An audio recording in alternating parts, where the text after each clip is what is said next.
কাতল মাছের মাথা দিয়ে মুগ ডাল দিয়ে ডাল রান্না করব ঘরে থাকা উপকরণ দিয়ে। খুব সহজে আপনারা আমার মতো এভাবে বানিয়ে নিতে পারবেন। আশা করি সবার ভালো লাগবে। হ্যালো, আসসালামু আলাইকুম। কেমন আছেন সবাই? আশা করি সবাই ভালো আছেন। আলহামদুলিল্লাহ আমি ভালো আছি। আমার এই ভিডিওটি যদি আপনাদের ভালো লাগে লাইক দিবেন, শেয়ার করবেন এবং আমাকে ফলো করবেন। আর ইউটিউব থেকে দেখলে সাবস্ক্রাইব করবেন।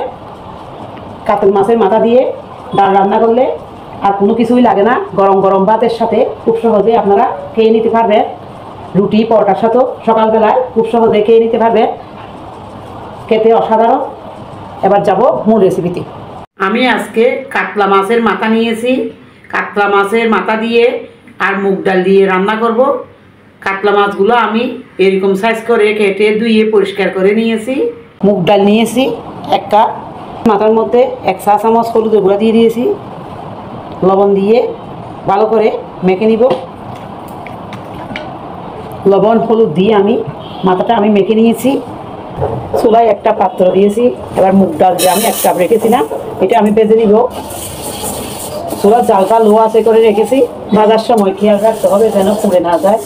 আস্তে আস্তে যখন এরকম কালার চলে আসবে এবার আমি নামিয়ে নিব।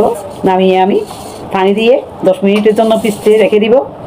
একটা বুলের মধ্যে আমি পানি নিয়েছি। ডাল যে ভেজেছিলাম এগুলো আমি পানিতে 10 মিনিটের জন্য রেখে দিব ভিজতে। এবার একটা কড়াইয়ের মধ্যে রান্না রেগুলার তেল দিয়ে দিয়েছি। মাথা যে আমি ম্যারিনেট করে রেখে দিয়েছিলাম এটা আমি ভেজে নিব। মাছের মাথাগুলো আমি ভেজে নিয়েছি। এবার উঠিয়ে নিব। আমি চুলায় একটা পাত্রের মধ্যে 10 মিনিট পর মুগ ডালগুলো ধুয়ে পরিষ্কার করে নিয়েছি। নিয়ে একটা পাত্রের মধ্যে চুলায় মুগ ডালগুলো সিদ্ধ করতে দিয়ে দিলাম। যখন ডালটা এরকম বলক চলে আসবে, ফেনা হয়ে যাবে, ফেনাগুলো আমি উঠিয়ে ফেলে দিব। সব ফেনা আমি উঠিয়ে ফেলে দিলাম। এবার ফেলে দেওয়ার পর 1 চা চামচ হলুদের গুঁড়া দিয়ে দিচ্ছি। আমি হলুদের গুঁড়া আগে দিই না, মিক্স করে নিব। মিক্স করে সিদ্ধ করে নিব। ডালটা সিদ্ধ হয়ে গেছে দেখুন। তেলের ফোড়ন দেওয়ার জন্য একটা পাত্রের মধ্যে সরিষার তেল দিয়ে দিয়েছি। তেল গরম হয়ে আসলে 4 টুকরা ডালচিনি, 5টা এলাচ, 2টা লাল মরিচ, 1 চা চামচ চিকন জিরা, 1 চা চামচ মৌরি দিয়ে দিচ্ছি। ফোড়ন দিচ্ছি। 2টা তেজপাতা ছিঁড়ে দিয়ে দিলাম। এবার দিয়ে দিচ্ছি পেঁয়াজ। আমি এরকম করে কেটে নিয়েছি চিহ্নিত করে। 1 কাপ পেঁয়াজ দিয়ে দিলাম। পেঁয়াজ আমি 1 মিনিট ভেজে নিয়েছি। কাঁচামরিচ আমি এরকম করে কেটে নিয়েছি। একটু ভেজে নিব। 2 মিনিট আমি ভেজে নিয়েছি। এবার দিয়ে দিচ্ছি 1 চা চামচ রসুন। রসুন কুচি দিয়ে দিলাম। আদা বাটা 1 চা চামচ দিয়ে দিলাম। 1 মিনিট আমি ভেজে নিয়েছি। যখন কাঁচা গন্ধ চলে যাবে এবার দিয়ে দিচ্ছি টমেটো কুচি দিয়ে দিলাম। এবার আমি পরিমাণ মতো লবণ দিয়ে দিচ্ছি। লবণ দিলে তাড়াতাড়ি সিদ্ধ হয়ে যাবে।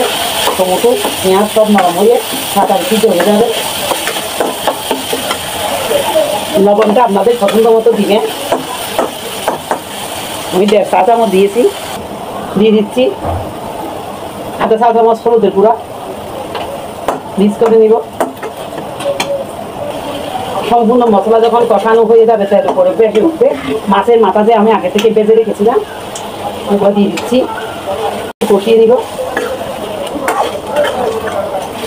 মাছের মাথা যখন কষানো হয়ে যাবে আমি এবার ডাল যে আমি সিদ্ধ করে রেখেছিলাম এগুলো আমি দিয়ে দিচ্ছি। ডালটা আমার হয়ে গিয়েছে। এবার দিয়ে দিচ্ছি 1 চা চামচ গরম মশলা।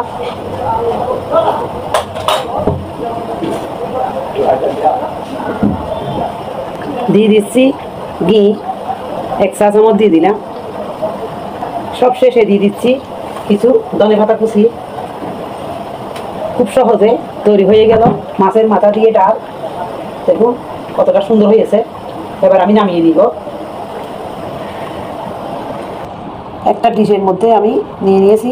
তৈরি হয়ে গেল কাতল মাছের মাথা দিয়ে মুগ ডাল। আপনারা খুব সহজে আমার মতো এভাবে বানিয়ে নিতে পারবেন। আশা করি সবার ভালো লাগবে। সবাই ভালো থাকবেন। আল্লাহ হাফেজ।